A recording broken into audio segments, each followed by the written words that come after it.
What is going on, everybody? Welcome to Kessel Run Transmissions. My name is Noah Outlaw. I'm one of your hosts. As always, I'm here. I'm just going to go this way. Claire, how are you? Splendid.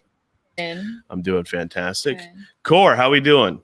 Clone Wars fans win again. We're back. Absolutely. We're back. Clone Wars is still going. Congratulations. You're holding down the fort there. Hashtag Clone Wars Let's Dave. see. All right, Eric, what's up, man? Doing great, man. Especially after that episode. God, so good. So good. Charlie from the Imperial Synod podcast with Clare. How are you, buddy? Hey everyone, just remember, hashtag bows before bros. And we have Michael from Rexin around. What's up, man? Hey, really getting tired of these filler episodes. So waiting for something to actually happen. Oh my god!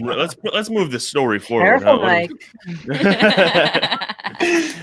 And we have Ross from MGF Customs. What's up, bud?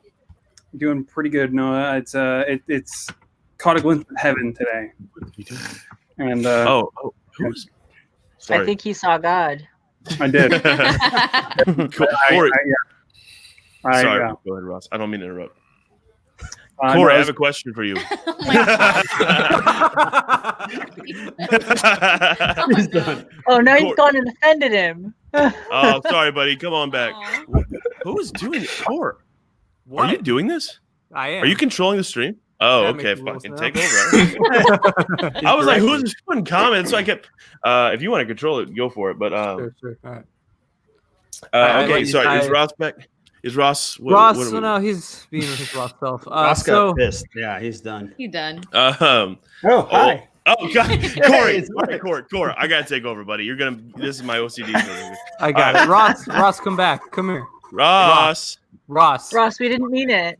stop acting I like missed this. you, You're acting buddy. like, dude, sit down. Oh, he's fucking up. Naked he's baby cleaning the Yoda room. getting out of here. Did you guys see Sit those down. orbs? Oh, you got ghosts in Yeah. there now. Yeah, Ross, we I just saw sit the down. We're orb. talking about ghosts, man. I don't like that. Let's just go. Let's move on. How you What feeling, you- buddy? Feeling good? They're called dust particles. I don't know, because when you started talking about ghosts, Morai appeared. They're all over the place. Yeah, Ghosts the of Mortis. orbs summoned Morai, and she's the overexposed light side. As you can see. All Yeah. right. Okay. How you feel? You feeling good, bud? I've asked you 4 times. I'm feeling like half dead. I Like feel you.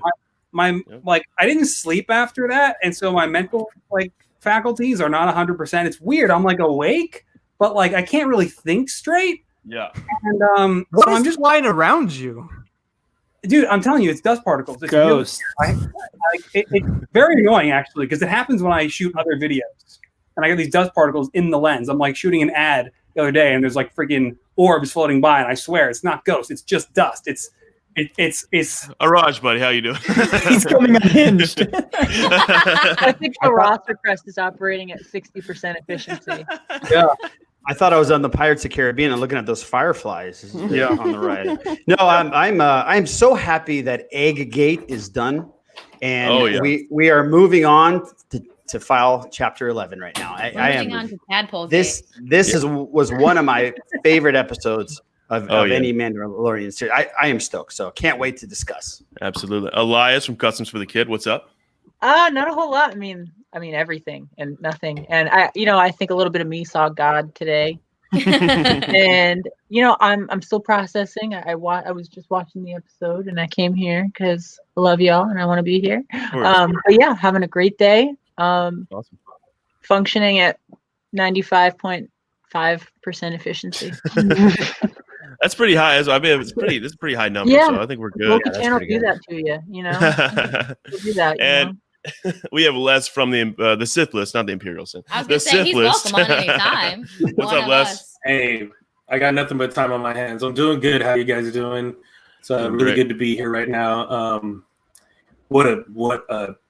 I've been up since 4 a.m. Pacific time, California time, and I'm still on this good energy right now. That coffee and some Katie Sackhoff will make your day just right, everybody.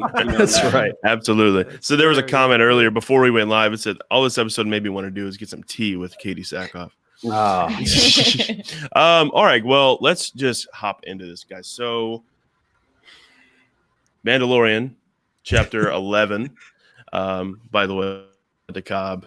I hope to see you again, buddy. But Bo-Katan's good enough. So, yeah. So, first off, we're gonna get your opinion first. We'll just go around. First thoughts, initial thoughts. Initial thoughts on this episode. If this is how I viscerally respond to Bo-Katan in live action, when my girl Ahsoka shows up, I will. That's me done. Like I will literally like have a stroke and be dead on the floor. I think you're gonna die. Ross is gonna levitate. I'm gonna see God. Everything's gonna happen. We're just gonna get straight up raptured in that moment. Yeah. I never felt more optimistic about the future of Star Wars after last night, just because obviously Corey gets it too. Clone Wars will always, always, always have one of the most important places in my Star Wars heart. And I just, it's real. It's real now. Very real. It's real. crazy. Corey Van Dyke, buddy. I know this is no secret. I think everybody here loved this. So, what are your thoughts on the episode? Yeah, I'm just to echo what everyone else has said. I'm still like on that energy of that episode, and it's just we there was a before and after, right? It was the before of Eggs and Frog Lady, and now we're on the after of we just got live action Clone Wars characters in The Mandalorian, and to echo what Claire said too. It really made me feel so confident in the future of Star Wars and the direction they're taking it. Seeing how it's not my poster. How they, I love it. I just love that poster too. Yeah, I know. Well, okay. I should have turned my table here. Actually, I have a special guest here who wants to say hi to everyone. Is it the baby? Oh, is it my boy? It's the baby. The child. He's so Jeez, beautiful. he looks disgusting. Put it right. Put it on your desk, right, covering the Trust poster. Eric. Yeah, seriously. Eric. Nice Stop poster. Han shot first, then we had Ben Solo. You want to say something, baby? Model. All right. Well, so you enjoyed the episode, yeah? Yes, I love that episode. It's one of the best pieces of Star Wars content. And honestly, like for me, what some of the funnest moments of this channel is when Clone Wars Season 7 was airing and we were doing roundtables and reactions and talking about it. And I feel like we're back there now because, we've got Bo-Katan and Ahsoka Tano's coming up. I just can't believe this is a reality. It's so exciting. We saw them do it with Saw Gerrera first, and now we're just seeing that trend continue. And it just really shows that Disney and Lucasfilm are listening, and that's exciting to me. Yeah, absolutely. Eric. How does the child feel? Man. Oh, yeah. How does the child feel? Well, Also, he's hey, buddy, Yes. you do not pull that dress up or whatever. We're not doing that on the show. He tried to do that. He goes, hey, man, you were the weird one trying to do it the other day. Hey, you pull that up, you're going to get really demonetized. Exactly. Hey, What a listen, when you review a product, Don't mess with the stream, Corey. I'm telling you, dude. Don't. It trips me out every sorry, I time. was feeling uncomfortable at what you were saying and making me be the only person on screen. All right, Eric, buddy. Yes. What are your thoughts on this episode? I mean, it was like a perfect episode. It's one of the best of Mando so far. I think it was really smart that they brought Bo-Katan in this early, especially piggybacking off of Season 7 that ended a few months ago, and how that brought in new fans and introduced them to Bo-Katan. My favorite episodes of the whole series are the ones that take place on Mandalore, with Maul and Pre Vizsla. So Death Watch, love Bo-Katan. I'm so glad she's back. And the cool thing is, like, even though she's back, Ahsoka's back, Boba, it doesn't feel like unnecessary fan service. It feels like, especially with Bo-Katan and Ahsoka, it feels like they're there for a reason and that the story wouldn't be able to go anywhere without them. And I really like that they did that without saying, here are just your favorite characters thrown into live action, and here's all this fan service. No, they actually put a lot of thought into it, and I could not be more thrilled with how it's going. I can't wait until we see more. Oh yeah, me too, man. Also, before we move Can on, I just say? Oh, sorry. Well, this is who's the host, man? What do we do? I don't know who's hosting. You or me, buddy? I'm just kidding. What do you have to? Oh, okay. I'm just kidding. Let me read the super chat though. Sean Fear, look, he's buying ad space. You got to respect it. Check out Watto's Scrapyard for custom heads or figures. We have over 300 heads in stock. Go check out Watto's.scrapyard. Use Watto's.scrapyard.com. Why did that? Watto's. Yeah. Why did we pause there? No. Did he freeze? Yeah, he froze. Corey See, now I'm the host. Corey frozen. Unlimited power. That's right, Noah. Hey guys, it's me, Noah. I was gonna just say real quick. I just thought it was exciting because Hasbro just revealed their Black Series Moff Gideon, and I just thought it looked cool. Oh, right on. Wait, what?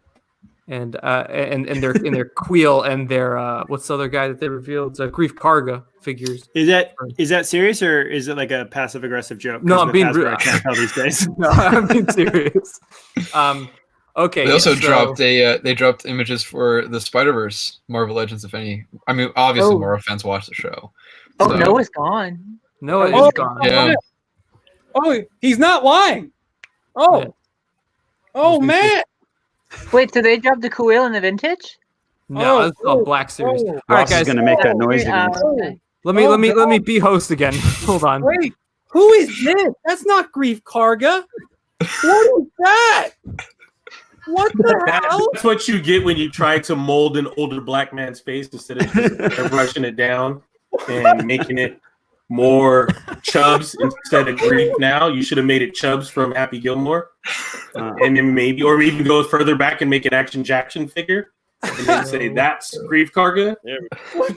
Yeah, I don't even think anybody here knows Yeah, they're back. They're back. I think Raj and I are the only. No, people who know I got it. Jackson I got you. is. I got you, Les. Yeah. All right, okay, we're guys. the only So, two. Ross, I think you're next after Air. Yeah. Okay. Yeah. Ross, episode. Tell us your thoughts on this episode. Your reaction. Yeah, I mean, listen, man. I really wish that they would start moving the story forward and get back to the frogs and the eggs and the white and the spider caves that we've seen 15 other times in pop culture. That's Star Wars to me, doing things that have already been done before in other franchises. That's what makes Star Wars unique to me. And I think we really need more of that to move Star Wars forward in a better direction. This episode clearly was just too fan servicey. I mean, honest to God, this episode made my entire life. It was the greatest 36 minutes of my entire life. It literally feels like a dream. And every time I watch it and I listen to Ludwig Göransson's incredible, beautiful theme for the Mandalorians, I ascend to a higher plane of existence. And all of my life goals on this earth are just swiftly forgotten when watching Chapter 11. And I cannot believe that Bo-Katan is actually real in live action, and Katie Sackhoff is actually in the role. And this is a real thing. This is a real conversation we're about to have. I don't think I comprehended a single word you just said. Yeah, Ross, would you release the verdict saying that this episode was I didn't comprehend a single word I said again. I don't know what I just said again. All right, Michael. Cave spiders.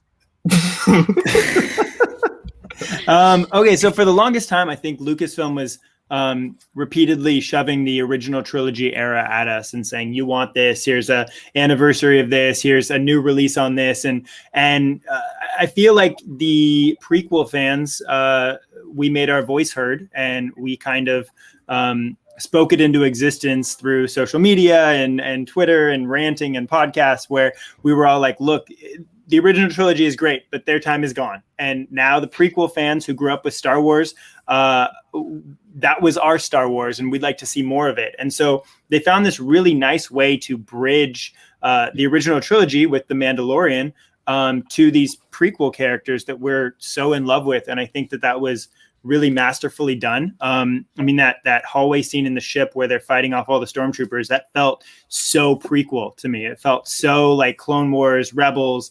It was really cool to see. And so I guess I'm just endlessly excited for more of that. And I'm really happy with the direction we're going in finally. Yeah, definitely. I totally agree. All right, no, the show's yours again, buddy. Okay, all right, thank you. All right, who do we do? Sorry, who's next? We got Charlie next. I'm all fucked up over here. I'm sorry.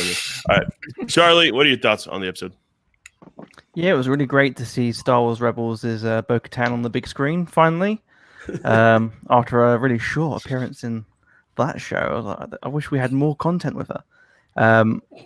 No, but honestly, it was really awesome just to see her come back. And other sort of night owls as well. One of them with one of the coolest names ever in Star Wars, Axe Woves, which, according to Instagram, was a name created by George Lucas himself on set. Oh, which, wow. Whoa, that's awesome. Way. I just like the idea. He was like, yeah, Axe is cool. All the cool kids are wearing Axe body spray. So that's how you know Axe is cool. Oh, still love the Axe. Like Mandalorian's already, they used deodorant. I love how both of you They sound smell like a almost middle school exactly boys like locker him. room. Yeah, right. And yeah, I know some people didn't like episode 2. I really did like episode 2, and I always felt it was definitely a 2-parter, just the way it was framed. And I remember last week saying, look, I guarantee this is going to lead into seeing Bo-Katan. And what would you know? Like, here we are. So just seeing that all come together was pretty cool. But I have to say, the best part of the episode was obviously the most romantic scene in Star Wars of all history. Like, forget, like, everyone who says Across the Stars and stuff is about Padme and Anakin. It's not. It's about Frog Lady and Frogman. And that moment where they embraced again. And, It was the moment we were all able to save 30% on car insurance instead of 50%. I mean, Jeez. so beautiful. Yeah.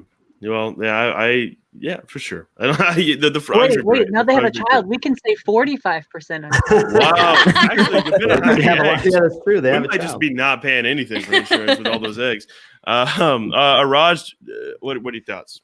Yeah, I when I envisioned a Star Wars live action series back when I was a wee lad, this is exactly what I envisioned. It had everything you wanted in a Star Wars series or a Star Wars movie. Actually, you had stormtroopers in there, you had the Mandalorians in there, Bo-Katan. We heard the name Ahsoka Tano in live action. So, I mean, I got goosebumps multiple times watching this thing. It was phenomenal. And I hope what's great about this is that you don't need to be a fan of Clone Wars to enjoy it either. It had all the points that Star Wars, it hit all the points that Star Wars normally does. Phenomenal job. And I cannot wait to see what else they have. And if they're going to throw this at us in episode 3, like, what are we going to get for the season finale, for God's sake? So unbelievable. Can't wait to continue this journey. Yeah. And the frog connection was the rainbow connection, baby. Yeah, so the rainbow connection. Yeah. The moment I saw them reunite, I thought of Claire and how she. Yeah, I did too. How you said, like, I can't wait to see their reunion. You're like, they held hands. So kinky. Love is real. So guys. kinky. Love is real. Elias, what are your thoughts on the episode? I thought it was wonderful. Seeing Bo-Katan, like, the moment she dropped down onto the boat, I think I started making like involuntary Cardi B sounds, like yeah, a little bit of Cardi B came out. It was great. It was great. I think in retrospect, episode 2 makes a lot more sense watching this, because like at the end of this episode, I kind of thought about season 2 as a whole and how much Mando has done already. He's like, okay, I want to find other Mandalorians. He's already found those Mandalorians, taken this frog lady on a hike in a taxi, and he already is trying to find Ahsoka. Like, it's a really busy season. Right. So I think last episode being a little slower kind of is going to make more sense when the end of the season comes and we're going to see like, wow, this was a busy season. It's okay to have some calm before the storm. Right. Absolutely. Les, what do you think about the episode, buddy? Okay, so first off, I told Raj earlier when we were doing our reaction, I am very privileged to be standing on third base automatically because I have not put in the work that all of you guys have as far as like going through reading all the extended stuff, watching Clone Wars religiously, Rebels. I just go see the movies whenever Noah comes to town. That's all I really do. And I just tag along with all of you guys. But I can understand the energy and the fulfillment that an episode like this gives to all of you that have put in the work, or at least logged the hours. You know, you came before someone like me or any of the new people. I've grown up with Star Wars my whole life, but in all honesty, to get this different energy that is coming out of the live action, especially with The Mandalorian and how it looks like it stands on its own. There's not a lot going on right now, and we just have this thing going. And in all honesty, my sci-fi queen is Katie Sackhoff, and to see her with her great helmet hair, like that wig, that whole wig apparatus they put on her stayed perfect the whole time. Every time she took off her helmet, it was still gorgeous and in all her glory. And I'm like, this is amazing for me. So it was a great episode. Absolutely. All right, well, let's go. I didn't miss anybody, right? It's been hectic. Like we got knocked off the fucking internet and all this stuff. All right, well, let's go through just like kind of beat by beat for what happens. So the episode opens up. We got Frog Lady. She's taking a snooze, vibing really hard. She's the queen of a vibe. If you are on an ice planet and you can find a hot tub, you're the queen of vibes. So and so she's always vibing. And so then they get to Trask, and then obviously we have they reunite, and it's a beautiful moment that we all enjoyed very much, especially Claire, I think. She's tearing up right now. She enjoyed it so much that when I saw it for the first time, I immediately thought of her. And I was like, this is exactly what she was talking about. I'm just saying, maybe God is real. Maybe love exists. That's just. I have faith. I have faith in the world again. I really do. Good. Especially, growing up as a gay in the far off rural backwoods. I don't have a lot of love, but I always have the Force, and that's what keeps me going. That's awesome. I always have the Force, even if love isn't real. Even if you don't have love, you always have the Force. You're darn right. Oh my God. Oh God. Look at that. Ooh, nice. Is that a corn Cobb Vanth disappeared. Cup stance. It's been too long since we've talked about Cobb Vanth. I just wanted people to know that he's still here. Hey, buddy. I'm repping, buddy. I got you. Let's you want to see Claire's reaction to hey, everyone's got some cop stuff going on. Right. So this is Claire's reaction to Frog being reunited. Oh my God. Oh, she is crying. I full on ugly cry. No way. That's fantastic. There was a lot of tears last night. No, this is from the reaction. For the reaction That's video. amazing. Oh my gosh. Really Did you take those screen captures, Noah? Well, to make fun of her, yes, I did. Yeah, I was like, Jesus, you don't know how to take pictures of a woman. She's gonna end you. You do realize you came to stay in my apartment. Beautiful moment. That's my favorite one. No, I can get you out of my apartment very easily, and you'll be out in the cold Chicago streets. It's like 30 degrees outside. I bet you know. I'm concerned you just put an unflattering photo of Claire on a live stream for everyone to see. Hey, you know what? I don't think any of us will look very flattering whilst watching this episode. I think we're all emotional balls of. Buddy. That's true. I did wake up at 6 a.m. Not as early, but it wasn't wonderful. I have not spazzed that bad since Old Friends Not Forgotten, Siege of Mandalore. See, for me, I was watching Coco for the first time a couple weeks ago. Oh no, that's a rough one. That was 2 hours of just constant. Wait, so you haven't seen Coco until maybe a month ago or so. Okay. Yeah, about that a few weeks ago. It's pretty good though. Oh my God, it's not gonna lie. I think probably my second favorite Pixar movie. Behind Toy Story 3. It's pretty damn good. Yeah. Well, welcome to the Coco podcast. Right. I guess we're at now. Okay. Oh, Les needs to be let in. Yeah. Where'd he go? Where'd he go? He's back. I'm sorry. We're all over the place, and our internet is not the best. So, I have a question. So they brought Katie Sackhoff into live action, and we obviously have heard a lot about Rosario Dawson. Is there a chance that we see kind of that Darth Maul sort of thing where the body of Ahsoka is Rosario Dawson and the voice is Ashley Eckstein. Since I don't think they'd do that. I don't think with an actress like Rosario Dawson, who's an A-lister, that she would sign up for something like that at all. It just hurts that like Ahsoka's voice is maybe the most like iconic, right? One of the most iconic voices in the yeah. family. Yeah. Would you say so is Rosario? Yeah, I mean, not her. Not in the Star Wars. No, not in the Star Wars lore. No, not necessarily. Yeah, I don't think not at all yet. I feel like it would be almost like disrespectful to her though to like put someone else's voice over her. Yeah, I don't think she would have signed up. She wouldn't have signed up to do it. No. Yeah, and I think that it's important that to remember there's a distinct difference between the movie actors and the voice actors, right? It would be really weird if suddenly Dee Baker is in a clone costume running around. As right, you guys.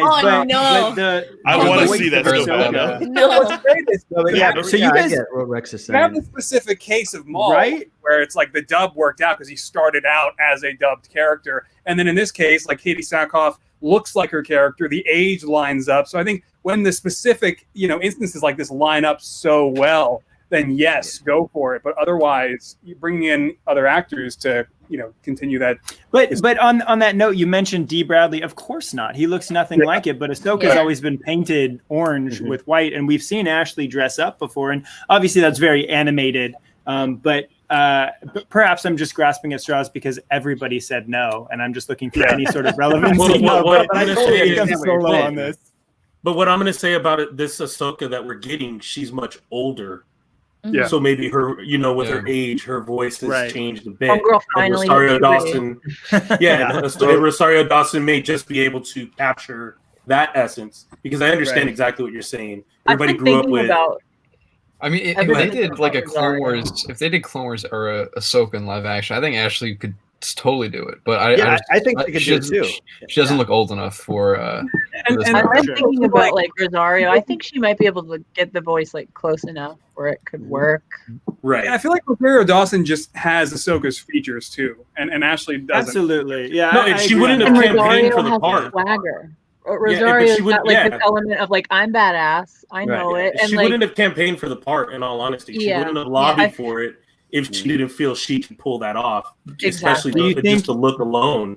Do you think they'll limit her lines and do more with actions, or do you think they're just she's going to be like Bo and just say everything? Yeah. What I'm thinking is because like I'm thinking they're going to introduce Ahsoka real early, and I think she might stick with the show until like about the end of the season. I think she's going to be like that would be cool. I think she's going to show up early and then just be there. I mean, I can't. What makes me think as to why they wouldn't bring her into voice Ahsoka is that Ashley found out about Rosario when we all did. Yeah, exactly. She didn't find out. She didn't know anything. So, which is unfortunate, but Actually, I don't know if that's true. I don't know if that's true because, like, thing is that, like, mind you, like, and this Rosario is not an official announcement that came from the trades. So if she did, except for a little casual Instagram floop. Well, the thing is, I think a few times. Yeah. Well, I just don't think that she would. I feel like they did have a conversation. Because that doesn't seem like a thing Dave Filoni would do. Ashley Eckstein is Ahsoka. Like, he would not go behind her back like that. No, he would not do that. I don't know. The post that she put up. The post that she put up. What was that she post? She could still be upset, though. Are you talking about a post, Corey? Yeah. Ashley put up a post back in, I think it was May of this year. Yeah, I read it. And she talked about how, she didn't know anything about Mandalorian because she'd been getting asked the whole day. And this was the same. No, this was in March. This was the same time that the Ahsoka episode started airing. And so I think she kind of took it as like a little blindside because she didn't know.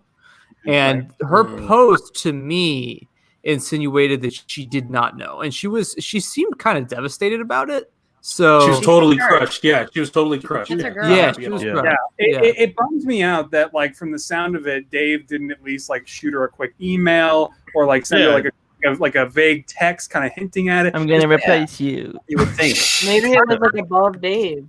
I get it that obviously Dave created the character and he is just as equipped to inform Rosario Dawson on how to create the character, live action consistent with how she's always appeared animated. But it's like not like an email or a quick call. Right. Yeah, and obviously it feels off. I wonder if after the fact that she helped consult or something. Well, that's what I'm saying. Like, I just have a very hard time believing Dave wouldn't tell her. And like, the thing is, she's not gonna say, "Oh yeah, we talked about it. I talked to her," because it's not official from Lucasfilm yet. So yeah, even if she maybe had a post, maybe she was still a little upset about it. But I'm willing to bet they after the episode comes out. Yeah, I think after the episode comes out, she'll make a post or something about like, I spoke to Rosario, we had a phone call, I told her what I think, the character means and stuff like that. Because if they didn't talk to her, that's a big issue for me. Yeah. You cannot cast her in live action and take it's not like it's, like Ahsoka is Ashley Eckstein. You know what I mean? And Ashley Eckstein is Ahsoka. You have to have that conversation. Yeah. Do you guys think the whole helmet issue, now that it's been resolved of taking the helmet off, do you think that opens up Pedro Pascal to be without his helmet? I think that was I think the point of all that's the main reason. Yeah, I think that the point of having all these Mandos do that is for him to realize that he can do that now, which I think is actually going to create a lot of tension between him and the covert he used to be a part of. Right. I mean, now that we know, Ross and I were discussing this morning, but it kind of seems like the Armorer and all those Mandos are kind of this weird, cultist, cult-like group. Because interesting, because this adds so much depth of character, and there's going to be so much emotional tension coming through. It's basically so I did this my entire life, and now I'm just have to question everything I've ever been led to believe since these people who saved me and rescued me as a child.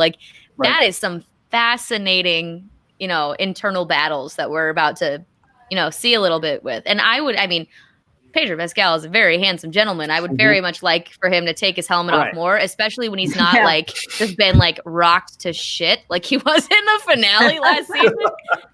Good looking dude. I want him to look like he's not about to die when I see his face. Right. Exactly. But I gotta mention Baby Yoda's face though, when they took the helmets off, was yeah, even Yoda looking at Mando, he's like, are they allowed to do that? He looks so unsure. He's like, Dad, what have you been doing this whole time? Right. How far do you think this goes for Mando? Because I'm thinking maybe 90% of his finances go straight to his cult of Mandos. He was given a pamphlet when he was a kid. He's like, we saved you from your parents. He was the book of Mando. Do you have a moment to talk about our way? This is the way. This is one of the ways. We need to talk to you about our Lord and Savior, the Mandalorian. I really like James's comment there. My theory is that they used Sabine's weapon, the Duchess, and just cooked all the Mandos. Yeah, we got a super chat from James Oki. He says, "How did Moff Gideon's purge?" Okay, I'm gonna try to figure this out. How did Moff Gideon purge can wipe out the Mandos? 4 Mandos can kill 1,000 stormtroopers. So how the hell did Gideon pull off the purge? Right. Any ideas? Well, the Duchess weapon. Darksaber, right? Yeah, I think what Elias said. The Duchess weapon is pretty much the biggest. We saw that in Rebels. It just incinerates Mandalorian. So that's probably the most likely. I do think we'll actually see a flashback to that. They destroyed all the info though. I think they had it up and running for a little while. Yeah, I don't know. I feel like that just goes back on that episode because the whole did point the purge happen before Rebels or after Rebels? After. Oh, it did. Okay.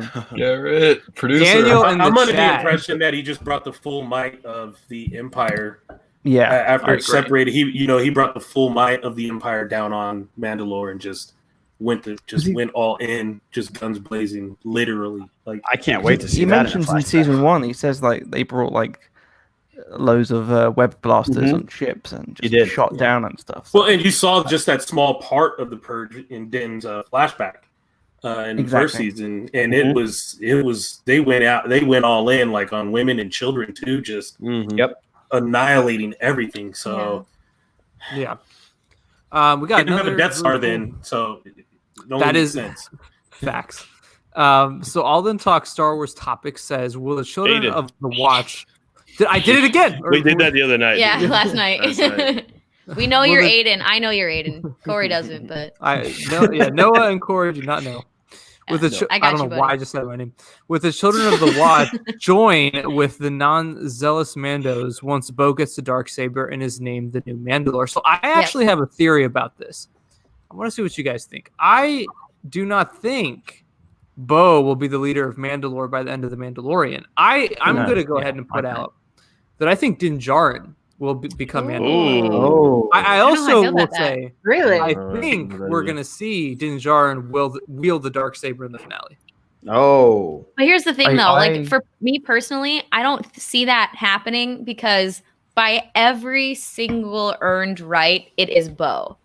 She has earned it over and over and over and time again. And the only way that I can see Din Djarin becoming that person is if she doesn't make it. And that's not going to happen because I refuse to believe that will happen. And then I would have to watch that with my own eyes. I can't. I agree. I can't. No, I think circumstances up where that can be possible. Where like didn't you talk about like a Bo-Katan show? Mm-hmm. Yeah, like they're going to do a show. They're not going to kill her off. No, they won't kill her off. They won't kill her off. In the actual episode, Bo-Katan says we need to find a new Mandalore. Yeah. So she herself says that. Herself. So, and she was very apprehensive about taking it in the first place. Yeah. So I feel like maybe, someone like Sabine or something could be cool. Yeah. She wasn't ready in Rebels. Girl might be ready to go now. Yeah, it's been quite some time. Well, actually, in regards to Sabine, throughout the whole episode, I was like, is Sasha Banks, are they going that route? Obviously, they did not. But I just think about this for a second, guys. We talked about this last night, but I want everyone to feel what we felt when we were talking about this. The next step, we're going to get another Corey What If. Yes, a couple episodes from now, we get a shot. Okay, right? Just great, a wide shot. We've got Ahsoka. We've got Ezra Bridger. Ooh. We've got Captain Rex. Ooh. We've got Sabine Wren. Ooh. And maybe some other friends that we don't know. Okay. And they're all there. Ross is going to make that noise again. You happen to forget one particular person. Oh, he's coming. And then. Yes, she will. Yes, she will, and then, Carrie. Yes, she will. Sam, killing it tonight. What Frog Lady will wield the Darksaber? Oh my! Yes, she will. That is. Let's hope that's not. the only acceptable non-Bo-Katan option. This is the way. All her enemies broke. Is that like Neville being the hero in that other series? Yes. Is she the version of Neville Longbottom? Oh my god! Wow, shots fired. Do you guys think that we could get a shot like that? And the door opens, and in walks Grand Admiral Thrawn, and Din Djarin. Din Djarin is like, no, do the voice. He says, "What's going on here? What's going on here?" Corey, right.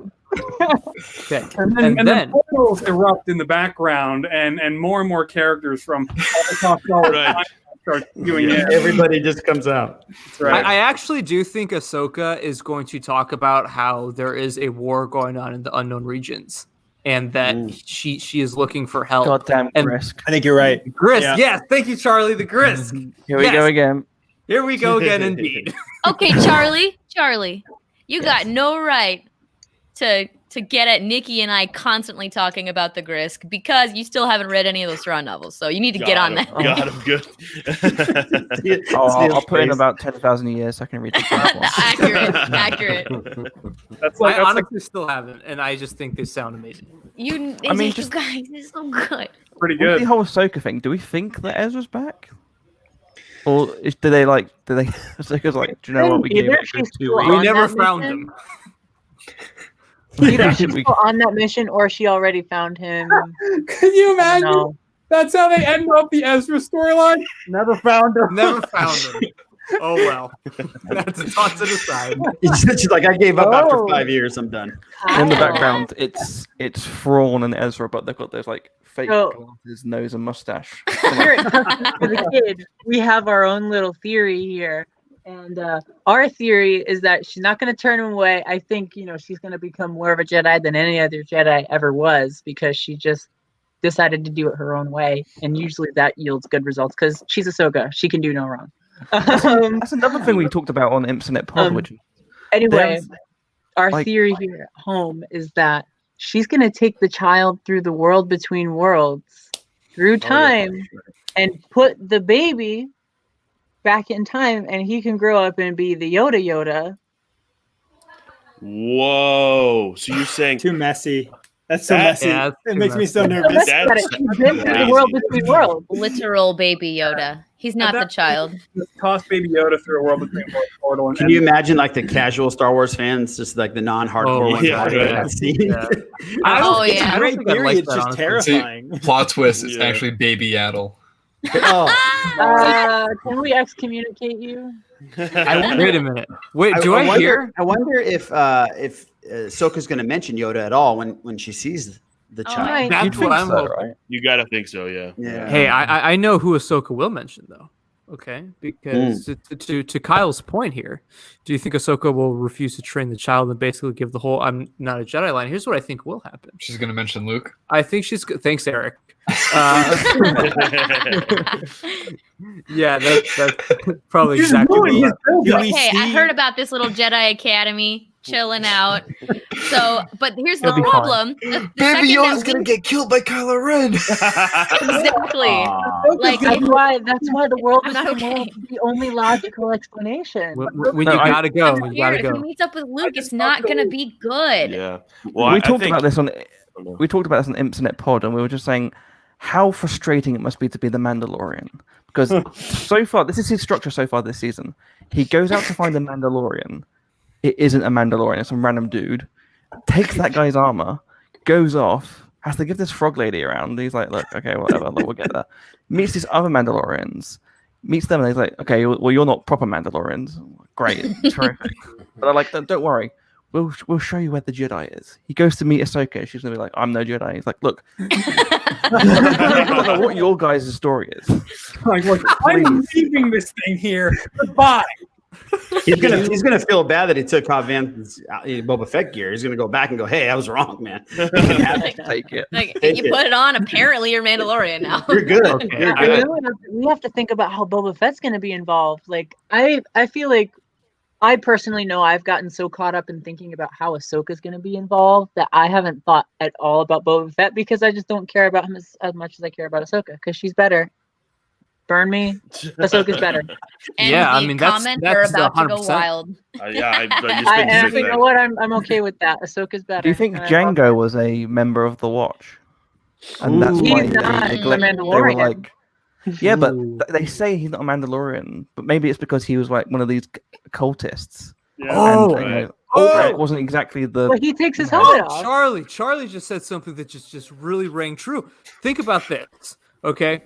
You know how in Clone Wars I got hyped. You know how they said they say like Jango Fett is just a bounty hunter. He's not a Mandalorian, but maybe there's different types of Mandalorians other than just these two like sects. Maybe there's more, and then like that means Boba Fett is Mandalorian. And what if? That's what I'm thinking. You know, maybe he wants to like rule Mandalore too, huh? Well, Les, you brought up something when we were doing our reaction pod about just the different religions have different sects. Right? Like, well, they do, and in some I was like a rush. Yeah, some are like. Okay, I thought we don't say this is the way. Religions, but different certain groups have there's like always that fundamentalist faction that just legitimately follows the old rule. Baseball's all about. I hate to bring sport in it, but this helps me say. First of all, it helps me check Charlie's hat, which I really appreciate. Gooners all day. Anyways, but what I was saying is like, a lot of people pay attention to the old numbers and the old way how things are done. And it's like the new people come in and we don't do that. We don't, we don't play this type of way. We don't do that around here. It's just one of those things where I'm kind of, that would be how the Jedi were, right? Like the Jedi had like just this fundamentalist view, and it's like, it's black and white, it's black or white. And it's simply as that. And then there were other people that were like, you kind of can do some things here and there. Only a Sith deals in absolutes. Right. And it's like, Go ahead, Charlie. Go ahead. Yeah, no, that's definitely what I think this whole season's going to, because I think the whole through line of this season is what is a Mandalorian, and I think like someone mentioned in the comments about the Jango Fett thing, like because he took his helmet off. Well, I feel like maybe he was part of the Watch and then left to become a bounty hunter and do his own thing. Yeah. Which is why he doesn't really care about the helmet. But the other thing is that with this whole through line of what it means to be a Mandalorian, when Bo-Katan brought all the clans together in Rebels, I'm presuming that she probably still was like, look, but everyone except the weirdos, like no one except the cult. So if they manage to finally bring all the Mandalorians together, including the religious sects and all this stuff, maybe that's the difference. That's what changes things. Exactly. Maybe we'll see like the finale where the Armorer, Boba Fett, everyone comes together just to take back Mandalore. Well, and there's also cube houses. Yeah, there's also a recurring theme so far this season. Every Mandalorian Din has met has taken their helmet off. So I mean, at some point, he's just gonna have to be compelled to pull his off. Oh, he's going to.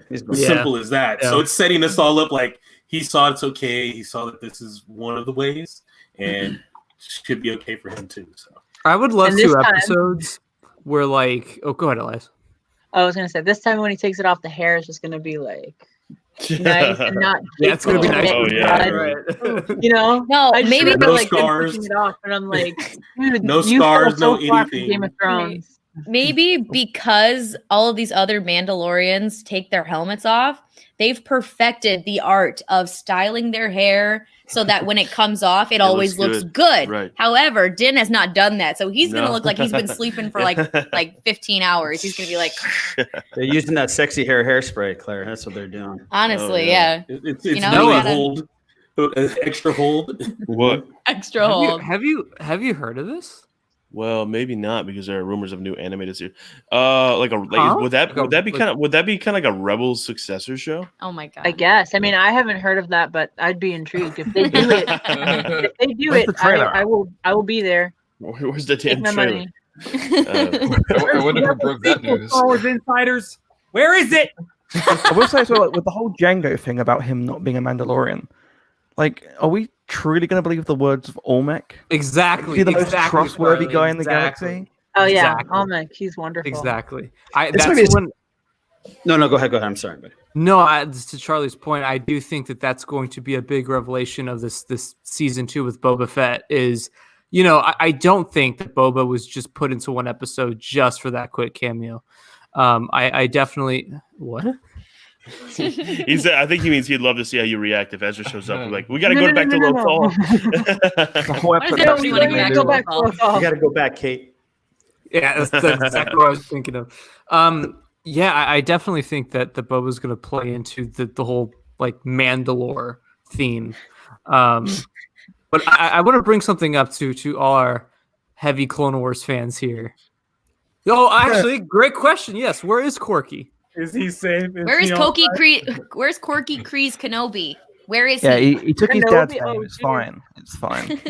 I don't know. He's probably off in some prison somewhere. Well, they said she's the last of her line. So either stick a cork in and he's dead. I hope he didn't have the same fate as Lux Bonteri. Lux Bonteri had it rough. That's right. What happened to her again? Did he die in some Imperial prison? Yeah, I think so, right? No, it was sad. No, I think he's through Inferno Squad. Yeah, he's alive. He just kind of, got tortured a lot, but he just got tortured a lot. Well, and he's simp for Ahsoka. He's been tortured. He's a lot thinner. His hair's a lot longer, and he's still a simp for Ahsoka. Who isn't though? Let's be honest. One of us here, among us, is not a simp for Ahsoka. Let's be real. Yeah. Emergency meeting, guys. I want to give you another thought here. Okay, so if Ahsoka mentions Luke, that means. This is exciting. That means that Ahsoka has met the son of her old master. Oh yeah, and that connection there, like just to hear. I think Claire has narcolepsy. I think. Oh, there she is. Do you think we have a hologram of Luke as far as that? Yes. Oh, greetings, exalted ones. Yep. Cool. 100%. Greetings, exalted ones. Oh God. I would die. How would that conversation go? Because that's the last scene in the season finale, man. Is she gonna mention Anakin and be like, "Yeah, he turned to the dark side," and Luke's gonna be like, "Oh, that's my dad." Oh, yeah, or is she gonna know? Is she gonna know of Luke Skywalker and be like, "There's another Skywalker out there"? I knew a Skywalker once, and then is it gonna be a confrontation? Is she gonna jump in and try to stop him, or maybe they get into it? Here's a theory I have, because it depends how connected the Ahsoka is to the Force. Here's my out there theory, okay, for this season of The Mandalorian. Y'all are trying to kill if Ahsoka does see Baby Yoda, I think we will see her communicate with Yoda. Oh. We're gonna chill out on that temple and have a chat like Ezra did. Whoa. Yeah, I mean, if you can get Rancors to do a bloody VR game. This isn't gonna happen, but could you imagine if she actually does need guidance, and she goes to like maybe there's a Jedi temple there, and she's just like, Master. She could get she could get Anakin. She could get Anakin. They got Hayden Christensen back. Yoda's just like, Listen, Corey. That is too good. They can't do that because it would be too good. Your guys' theories are so good that you're setting the bar way too high now. Yeah. Now if we have a great episode, my expectations low. And then things like Anakin and Obi-Wan are like two agony aunts, and they give different advice. Blake Thom.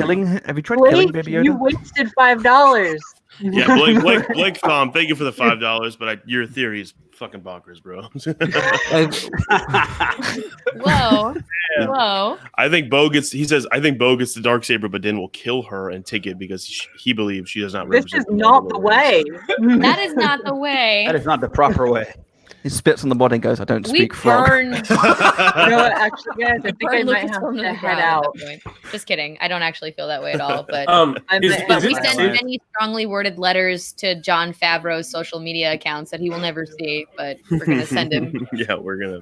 Why? Is it safe to say that Bo-Katan and her crew were not on that planet for long because of the way those guys attacked Din to take his armor? Right. They would think, hey, there's some Mandalorians here that are kicking ass. We might not want to mess with this guy. But of course, they're like... Yeah, Sasha Banks was wearing a cloak before, so that makes sense. Yeah. They were hiding. I might have to head out, guys. It was great hanging out with all of you. Thanks for coming on. It's almost 8 o'clock, so I'm going to have to leave. All May right. the 4th be with all of you. You can find me at customsforthekid.blogspot.com, and in our sidebar on the right-hand side, you can find our YouTube, Instagram, Twitter, Tumblr, Pinterest. I know I always forget one, but you'll see it there at customsforthekid.blogspot.com. Thank you all. Later, buddy. Thank you, Elias. Bye. Glad you could join us, man. All right. Hey, Russ. I think your buddy needs to come out and talk a little bit. Yeah, I'm starting to sense some frustration with an Evan Peel. Ahsoka Tano was mentioned. Oh God, here we go again. That just makes me laugh. It is I, Jedi Master of the Freak. Hey, Evan. So, Ahsoka Tano is actually hiding out of the planet Corvus, and she's still alive and kicking. How do you feel? I will tell you how I feel. We're working on repairing a separatist shuttle so I can get off Laura Zale and go hunt her down. Because there was an inside job and she was in on it with Yoda. Because I fought Yaddle. I am on my way right now, and I am going to retrieve my son. Oh my God. Do you still have your half of the information? I have my other half of the information. And soon, I will have the other half of the information when I retain custody to my son, Baby Yoda. Honestly, Baby Evan, am I right? People are just branding him wrong. Right. All right. That was. Thank you, Evan Peel. Evan. I hope you. And then the power turned back on, and I was looking at one of the screens, and this new episode of The Mandalorian was amazing. I have a question for Evan Peel. I saw Mandalorians like that in the Clone Wars once or twice. I was blown away. Charlie has a question for Evan Peel. So there's a Twitter account called @Controverse SW, which is the Star Wars controversy bot. And the tweet from earlier on today says, "Not to be controversial, but Evan Peel is cancelled." Evan Peel, do you want to explain what happened there? Cancelled. I told you I will set up. The Citadel was an inside job. And then Yoda set up the whole thing. And then Yoda and Ahsoka, she left me to die, and then she brought back a fake body. I have explained this multiple times on your program, and I am getting kind of sick of it, to be honest. I am over here trying to repair a separatist shuttle to go and hunt down Ahsoka Tano. But listen, I am becoming decrepit and senile in my old age. Left from right, up from down, sideways from Monday, and now I am going to go hunt down the other half of the information. All right, Evan. Thank you so much for showing up. I love how he says half. A funny thing is I'm showing producer here, Garrett, all the some Clone Wars episodes this weekend, and we watched the Citadel arc last night with Evan I'm so Peel. excited to watch those reactions. Well, yeah, it's funny because I had to the whole time just go like this because I cannot take Evan Peel seriously anymore. Oh, it's done. You absolutely ruined the character. You ruined Evan Peel for life. The body of Osi Sobek. You know, the guy that Ahsoka killed? I'm going to take him aboard my shuttle, and when I reach Corvus, I'm going to hurl his body at her face. Jesus. Damn. Wow. All right, Evan. I think Evan needs some sleep. For the information and custody of my child. Custody of my child. You get some shut-eye. Yeah, I think you need some sleep. I won. What the fuck are you talking about, Evan? Go to sleep, buddy. Oh goodness. Oh god. Okay. All right. Well, this has been so fucking off the rails. Let's try to reel it in a little bit. Let's talk about let's talk about Moff Gideon and these Imperials that we see, because I'm very interested in these guys. Araj, what are your thoughts? It's how happy were you to see Moff Gideon finally? And I didn't think we were going to see Gideon until I don't know, another 2 or 3 episodes. So even at hologram form, and I love the Hail Hydra little thing that they did with that. And how cool was that thing? Yeah, it's like I said before, when we get Moths and when you get Imperials, and it's just Star Wars, and seeing him in an episode already, it's just like icing on the cake. But I love it. I love the fact that he was going to take down that whole ship on his own because he still believed in the Empire, and they still all believe in the Empire, except for those 2 pilots. They're like looking at each other like, "Hey, what are we doing here?" Yeah, right. Yeah, where's the eject button? But that didn't work out for them. I gotta say, those 2 Imperial pilots, they look so much like insert Imperial model from Star Wars Rebels. Literally, down to the dimple chin and the tall face and the cheekbones. I was just like, you literally look exactly like 19 Imperial officers we've seen in Star Wars Rebels. No, literally, fantastic casting. The guy who, I don't know what side he was on, but he literally, the Imperial pilot from the beginning of Return of the Jedi. The guy, he's like, I don't know his fucking name, but he asked for him. He asked he requests to go onto the Death Star. I literally thought it was him. I was like, oh, dude, that's that cat. I don't think it was him, but if it was, that's cool. They got that look down. Yeah, I thought it was the guy from Iden Versio's dad. Yeah. You know what? Yeah. Iden Versio's dad died. I know. Listen, Ross. I was confused. Whatever.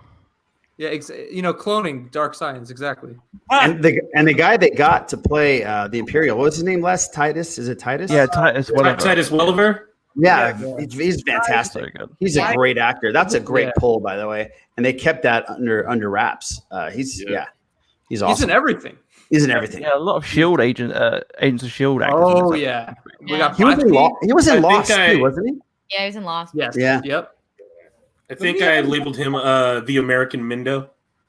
Yeah. Hey. Oh yeah, it's pretty accurate because he had that kind of feel and that kind of look in his his Imperial uniform. And I'm like, oh my God, this is like Mindo light. Like he's not Krennic, but he's still, the commanding guy there. And he just had, all he needed was the cape. But it was like, okay, he had that kind of, just that look. That's what he evoked to me. I loved the. Oh, good. Yeah, I felt very represented in this episode with two characters. One of them was the Mon Cal wearing the sweater who goes, and the other one was the very anxious pilot. I absolutely love how he was wearing the blue cable net fisherman sweater. It was hilarious. Oh yeah, that was crazy. Never thought I would see that in Star Wars. And that first guy that fixed up the Razor Crest sounded like Adam Sandler a little bit in the beginning. He's like, like, all right. Speaking of that scene, I was blown away by that initial scene of it falling out of space. The graphics are like, dude, the computer generation, it's crazy. Unbelievable. It was Someone so just good. compared it to Apollo 13. Obviously, like the Howard connection. Right. Right. And then like the Sorry, water look at- dripping off of the controls. Oh, Yeah, that was cool. So good. So You know, I love the sequence where Bo-Katan and the Night Owls and Mando are shooting at the American Mendo, and he does that. It's just the perfect little joke of him just in complete worry. He's just like, close the doors, and they're not doing. He's like, close the doors. Yeah, he was great. He was great. Like everything, all the dialogue was good. You know, even a lot of the characters who I didn't, you didn't think you'd care about, and you ended up caring about, like those Imperials. Like the jokes were funny. The way they presented themselves was like pretty menacing. You know, like American Mendo was very scary. And then, guys, now we know Moff Gideon is finally back in the Mandalorian, and he's making moves. I can't believe that we're getting a storyline where Bo-Katan is searching for Moff Gideon. Now, do you guys think that this is going to end in a fight between Moff Gideon and Bo-Katan, or a fight between Ahsoka Tano and Moff Gideon? No, I think it's going to be Bo-Katan.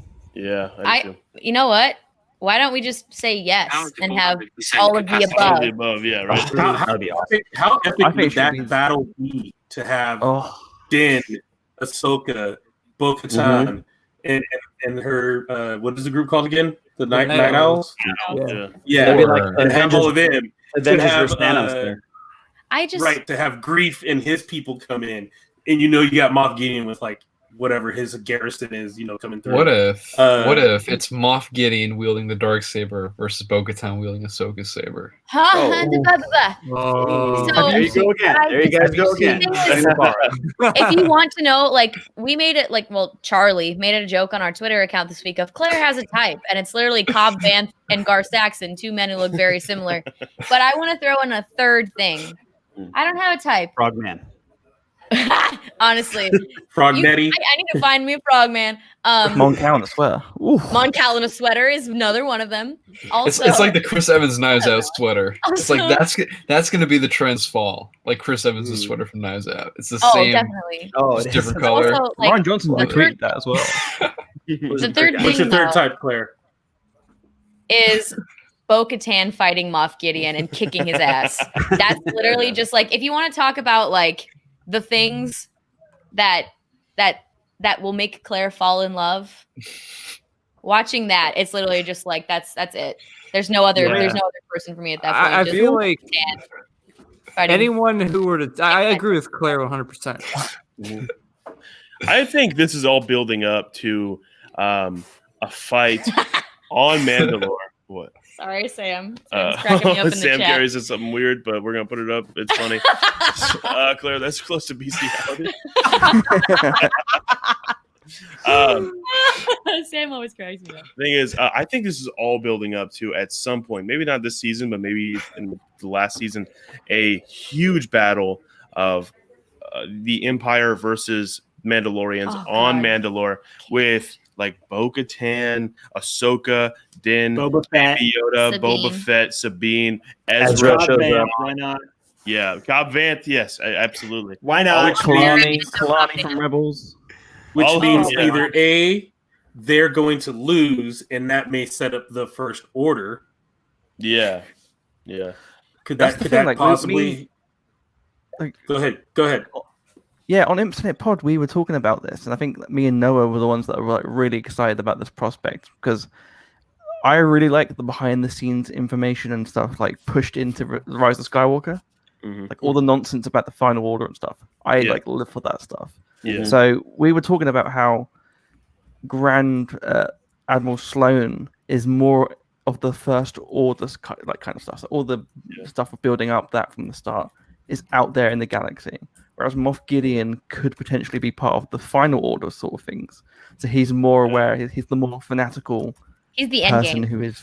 Right. Yeah, he's following Emperor Palpatine's wishes after Episode 6, which suggests a lot of fanaticism. We see that with obviously how they like kill everyone, crash the ship, whatever. Yeah. So I'm interested in that sort of thing. Maybe I'd also love to Moff see, like you Gideon- said about. Oh, go. Sorry. I thought Yeah, you go ahead. Maybe Moff Gideon was involved with Palpatine's return. Wow. Exactly. That's what I'm thinking with the baby. Maybe he knew about it or assisted in getting him hooked up to all the medical stuff. He could have. Maybe he has involvement with Snoke. And that's why he wants the baby to resurrect. Yeah. Oh, wow. See, Palpatine probably still had a list of like. We saw him kidnap babies in the Clone Wars, so he probably kept doing that. Yeah. Taking those midichlorians, doing God knows what. What if we see a scene at some point, like maybe it's like a flashback or just a currently happening, with where Moff Gideon goes to Exegol and sees Palpatine there, and like while they're doing the whole thing, and they're just they're like they're just having a discussion about what he needs to do. Oh my god, get Ian back, Or put him in the damn chair, and like we'll be good. It's a flashback. We see an Imperial shuttle land on this planet. It's like at dusk, like it's starting to get the sunset's really dark. The ship lands. It's Moff Gideon. He comes out. It's the Jedi Temple, but it's now the Imperial Palace, and we see him go into a live action Imperial Palace, and in the chair is Palpatine, Ian McDermott, like bring me a child or something.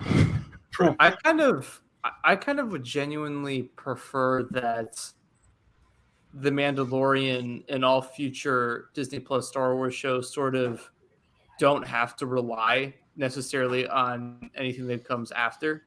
I really think it would be cool to tap into. I know I say it a lot. I'll say it again. Something like the Grisks, a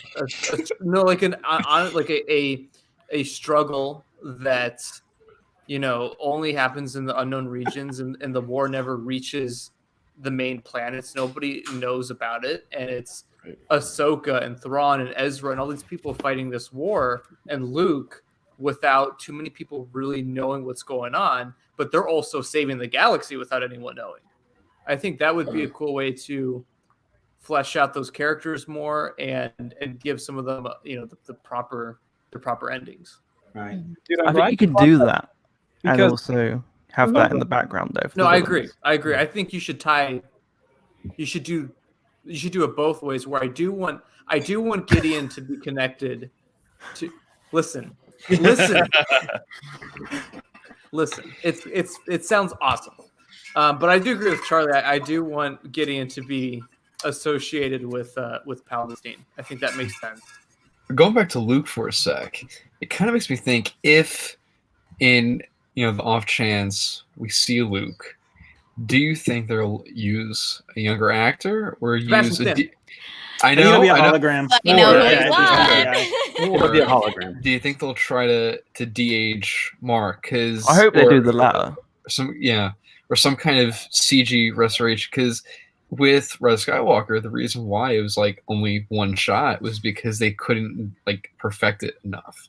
So it almost makes me think that are they currently just constantly working on the tech to make it look good, or is it far-fetched? I don't think. Here's the thing. I just don't think Mark Hamill looks enough like he used to. He aged not bad. He still looks fine, but it's a crazy just concept looks different. Because guess what? Carrie, I'm gonna paraphrase her, said it perfectly. Like, believe it or not, people fucking age. Right? Yeah. Exactly. And like people expect me to look the same way I looked 30 years ago, and that ain't gonna happen. Yeah. Like, I will. Mark clean shaven might work for de-aging. Maybe. I still think that having Mark Hamill's voice, even if it sounds completely old and different, 100% is much better than getting the Winter Soldier in. No, I would prefer Sebastian. Honestly, I think to be a holocron or a hologram, and we either just hear his voice or it's like a really faint kind of sort of halfway image of him, or maybe it's the backside of him talking. If it's a hologram, at that point you can do what they did with Solo and use a younger actor and then just have Mark dub it because it's a hologram. That could work. But they're getting so good with the deep fake stuff that they can easily do that with Mark Hamill. One of the best de-aging I've ever seen is Michael Douglas in the first Ant-Man movie. Yeah, and Stark and Civil War. Yes, yes. It was so good. But Michael, thing is, they weren't de-aging him to like 20. They de-aged him to like 40s. 45. And so it worked. And because Michael Douglas still. Hey, good looking cat. You know what I mean? He's still looking good. So, so it wasn't like a huge jump. I just feel like Mark Hamill now looks great. We all love Mark, but I just don't really see. I don't think they'd be able to pull off. And the body type's not the same. So not at all. No, not even the voice. It doesn't make sense. Even we haven't seen them a few months after Endor because those celebration parties. Okay, that's true. He might have got the COVID-20. I don't know if Mark would come back. Honestly, I don't think he would. I don't think no. Yeah, I think he's done. Yeah. No, but I can definitely see him doing voiceover work. I mean, he loves doing it. Yeah. Hey, I have to go work calls. But thanks for having me. This was fun. Hey, man, thanks for coming on. Yeah, where can they find you, buddy? Bye. You can find me on all socials at Hasbro and Hasbro Pulse and online at hasbro.com. Thanks, guys. Talk to you soon. Later, man. Later, man. I love it. No, not that one. Not that one. This one. Good-looking cat knows catchphrase when referring to handsome men. I say that all the time. So I wanted to pose a quick theory. Yeah. And I was thinking about this, and I've been passing it off, and I think I might have mentioned it like at least once. I know I've told Corey about it before plenty, and at least you once. And Claire will certainly, I think, get on board with this because I was passing it off because it's from the books, right? But then I'm like, wait, we just saw Cobb Vanth step right into the Mandalorian. Like, bro. The Chiss, they train Force-sensitive young Chiss, like Chiss youth, to use the Force to navigate through the unknown regions, and that's how the Chiss ascendancy gets around through troublesome areas out there. Like, bro, what if Moff Gideon is trying to do the same thing with Baby Yoda so he can get out there to Admiral Sloane and the rest of the Empire building the First Order now? Oh my God, Baby Yoda's going to be a Skywalker, not in the Anakin version, but in the Chiss term version. Yeah. My lord. That's so weird. It weirds me out. That's a good one. So Moff Gideon is basically the Kevin McAllister of the Star Wars universe. Or the Voyager of Star Trek. Yeah.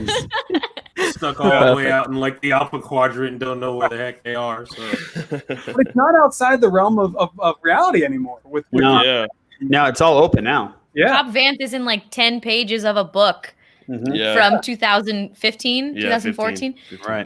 And you know what? I don't have any expectations anymore. I can't honestly sit here and say, come on, that's not going to happen. I just don't even know anymore. So. Yeah, they're using things from Knights of the Old Republic. So everything's open game now. Yeah, I was saying this earlier. Like we've seen them adapt from obviously like the cartoons with Rogue One, and obviously this. We've seen them adapt from the books. It's only time until we get Bendham's in live action. Yeah, let's do it. Keep that up, Charlie. Keep that up. I want this beautiful face in live action. That's the worst. I can't wait till we just see Han Solo with his arms out. Excited. Goodness gracious me. Oh man, Corey was kind of doing that with his reaction post on Twitter. Oh yeah. They got hype. Funny. But all right, guys. Well, let's go around and get final thoughts from everybody. Start wrapping this up. We've been going about an hour 15. So, Core, final thoughts on this week's episode, buddy. Oh yeah, I mean, this was a dream come. It's an episode completely out of dreams. It's just when we heard the rumors, earlier this year, I still had that feeling like of going, maybe what if it's not real? Like, what if this is all just not real? None of it will happen. And even stuff we were being told, like, I'm like, well, but what if? What is, the chances that this might happen. And now to see that it actually is, and seeing that live action Clone Wars is coming into Mandalorian is just super exciting. And I personally did not think we would get a name drop of Ahsoka until we actually saw her. So getting confirmation that Ahsoka is coming soon is just super exciting. I know in both of our reactions, Noah, we at the end we were like, it's going to be next week, but I think realistically it'll probably still be chapter 5. I do think maybe we'll get her at the end of next week's episode. A quick tease to lead into chapter 5. I think that's possible. But steps of finding Ahsoka at the end of the path. Clare. Oh my god, that would be mind blowing. But yeah, I mean, bringing Bo-Katan into live action, seeing more Moff Gideon, Baby Yoda was also awesome in this episode. Like they used a lot of CGI this time around, and he looked infinitely better doing things, and that was really cool. He sounded like a baby too a couple times. His sound design this season, I think, is a little bit better than it was last year. Yeah, or last season. All right, Eric, final thoughts on the episode? Yeah, I mean it's unquestionable. It was a phenomenal episode. Probably like my second favorite, right behind episode 8. Like episode 8 for me is like it's hard to beat that. But yeah, it was great finally seeing Bo-Katan in live action. The Ahsoka tease. This episode is a Clone Wars fan's dream. I don't know what else to say. It was just that good. I wish it was longer, but it was a solid 36 minutes. Hopefully the ones coming up are a little bit longer because I really dug, what was it, the 56 minute one? Yeah, a good time. It was chapter 9. Yeah. It's just to add to Eric's point real quick. I kind of laughed at this when I saw it because Jon Favreau was like, they're all going to be around the same time. And it was it went 55 minutes, last week 44 minutes, this week 36 minutes. Yeah. You're dropping it down by about 10 minutes, buddy. We're going to get a 22-minute one next week. Oh, God. That would be so bummer. 5 minutes. Charlie, what are your final thoughts on this week's episode? Yeah, like everyone else said, I think this might be my favorite episode in The Mandalorian yet. It's like, and that was saying something because chapter 9 was like, I was like, okay, well, this is my favorite one. Yeah. And now this is like, okay, beautiful stuff. I can't believe how good Bo looks in live action. It's ridiculous, and I have to say, like, I will say this because I'm proud to like just be out there and just admit this. Katie Sackhoff, if you're watching this, please step on my neck. Anytime you'd like. Same, honestly. Like you want to throw Vibra-Raid at my head. Go ahead. You have permission to do whatever. I can't think of a better way to go out, Ross, final thoughts on this week's episode? You can follow that up. Listen, man, all I can say is that it was some of the greatest 36 minutes I've ever had of my entire life. I cannot believe that we have finally crossed this threshold where it's like now anything is possible. Bo-Katan has made her live action debut. It was absolutely amazing. Ahsoka Tano, after over a decade, is only 2 weeks away now to make her live action debut. This is real. This is happening, and I'm gonna die. Oh. Fantastic. What a somber end. Yeah, right. Araj, buddy, final thoughts? Yeah, I mean, I'm just going to piggyback on what everybody else is saying. It's just goosebump moments. I just, having the bridge episodes makes these episodes so much better. So it's okay to have episodes that are a little bit chill in a series. So, yeah, I mean, man, I don't want Ross to die, but please continue doing what you do. And thank you to Favreau and Filoni, not only for bringing back the Clone Wars, but for introducing these Clone Wars characters to people that don't know what the Clone Wars is. So it's just all the way around. It's going to be a great thing for Star Wars. And I'm really excited for what the future in Star Wars holds. We don't need, I mean, people are going to kill me. When we have content like this, not having movies isn't as huge of a deal. I agree. So, I agree with you. Yeah, for sure. Les, final thoughts on this week's episode? It was great. Again, Katie Sackhoff is my sci-fi queen. I love that woman too. So duel at step dawn, on your Charlie. neck. Step on your So neck, too. yeah, we'll have a duel at dawn. 10 cases. But ultimately, yeah, this was just great. And again, for not having movies or anything, and let's be honest here, all the climate is not the best right now as far as our lives go. We're all probably doing well, but everything out there isn't cool, and to have something like this has been refreshing. And it was cool to see Baby Yoda get swallowed a couple times for what happened in the bridge episode. Payback. And I'm done. That's my piece. It was payback for sure. And yeah, it was cool to get Bo-Katan and the name drop of Ahsoka Tano. Like that was those two things, and Moff Gideon. Those three plot points right there made the story. It's moving forward, and your demand was met, Noah, from the last time you were on Steele's Hyper Chat. You said you wanted the story to move forward. They heard you, buddy. It did it. Thank goodness. Yeah. Okay. And let me finally go. Okay, let me get up here. Clare Stribling. What are your final thoughts on this week's episode? I did not feel Clare and clear watching this episode because I was 100% crying my eyes out, congested. No Clare and clear while watching this. Trust me, I was right there. Yeah. Go watch the video if you haven't watched Make an Ass of Myself. Go do it.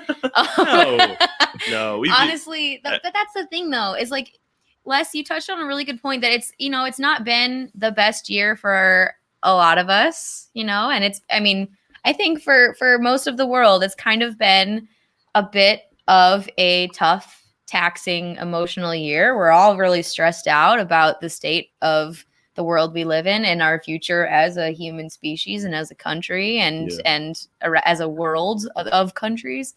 Thank you. And yes, I included you. See, that's why I said that, Charlie. I included you as well. You're not non-American on the pod or non-United Statesian on the pod. But that being said, yes, you're one of us, Charlie. You're an adopted one. But that being said, no, this is like I'm and I agree with Araj as well. Just this, we live in a climate where we may not get movies in the theaters for a really long time. But the fact that we can all come together and watch something as high quality and emotionally captivating and as nostalgia inducing while at the same time not isolating a new audience of fans that could potentially fall in love with Clone Wars characters like Bo-Katan and Ahsoka Tano. And it was a 35-minute episode, but every single second of the episode was pure brilliance, perfect pacing, exciting, high. It's just this is what Star Wars is all about for me. Yeah. And being able to connect emotionally with these characters that I've loved since I was, 8th grader, reading the Star Wars novels by myself. I'm like, oh, there's a TV show now. Maybe I should go watch the Clone Wars movie. Yeah. And not being able to talk to any other human beings in my life who liked Star Wars like I was, because I was the weirdo who didn't have any friends who liked it like I did. So that being said, this is just what the doctor ordered. It's hard. I'm having a really hard time at grasping if this is my favorite episode. It very well might be. It's in very close competition with seeing Cobb Vanth in the series premiere, or the season premiere. But anyway, long story short, final thoughts. I've been talking a lot. This is my Star Wars. This is Star Wars made for Claire, and obviously bawling my eyes out. I think that pretty much shows. I cannot wait to see what comes next, because there I am. To see what comes next, because the sky at this point. Sky's the limit. Absolutely. And and I feel the same way. This is probably an episode of The Mandalorian, I'd say. And the thing is, that's crazy because I loved season 1, but my 2 new favorite episodes are Chapter 9 and you watched them both with me. I sure did. That's probably what made them great. But the thing is, Gross. Anyway, the thing is, I loved it. I loved them. I love this episode a lot. I can't wait for next week's, and also I just can't wait to see Ahsoka. But yeah. All right. Well, Claire, where can they follow you on the interwebs? You can listen to me on the Imperial Cinema podcast on Twitter at ImpSenatePod, on Instagram at Imperial Senate Pod, and find everything that we do. It's on our website, imperialsenatepodcast.com. Absolutely. Eric, where can they follow you, buddy? Right. There it is, right there. At Eric Cameron Films. That's it. That's then the right Twitter, corner. You got it. Twitter, yeah, that's the corner. Twitter, drop the S, and that's it. All right. And then Charlie, where can they follow you, buddy? You can follow me here for myself on Twitter. See, Charlie got it, no problem. I had to search for that. But you can also Make it look obviously follow, easy. like Claire said, follow the Imperial Senate podcast on all the podcasting platforms. Make sure you check out our YouTube channel where we do 3 blugs and a bantha. No, three blurgs and a bounty. That's the second time you've gotten the name of our own show wrong. Look, it's 1 in the morning. Give me Fair. I'll give you a break. No, three blugs and a bounty, where we talk about the Mandalorian, and we had Noah on this week, and it's on YouTube now, so you can watch it now. And you see our look at that. It's all up. All right, and Ross is doing something interesting over here. Ross, where can they find you in Bo? You can find me everywhere making custom Lego minifigures at MGF Customs right there in the corner. Awesome. Raj, buddy, where can they find you?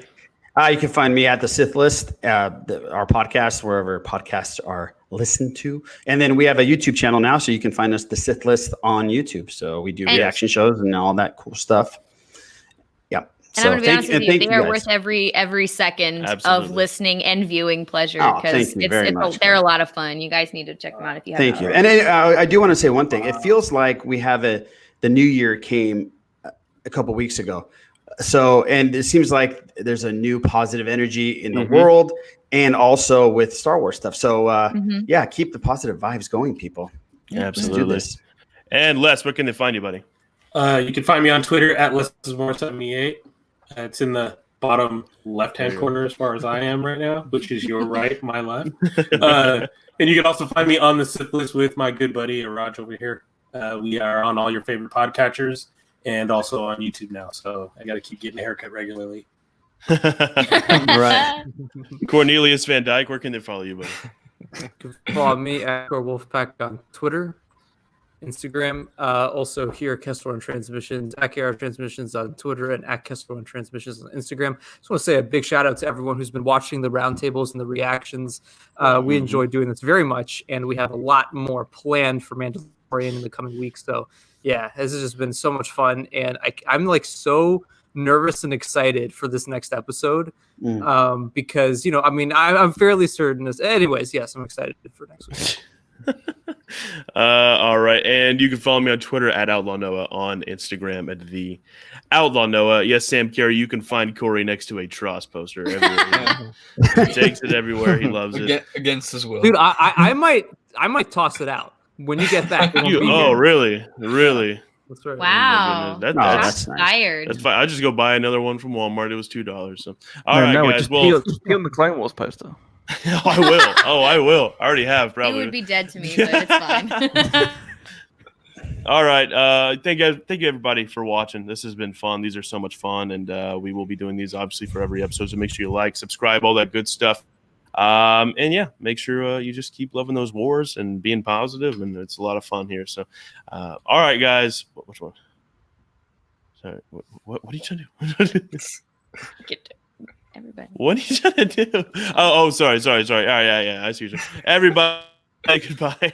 It is a clusterfuck of a show, but we have watching the elderly couple. We're good. All right, guys. Y'all have a good night.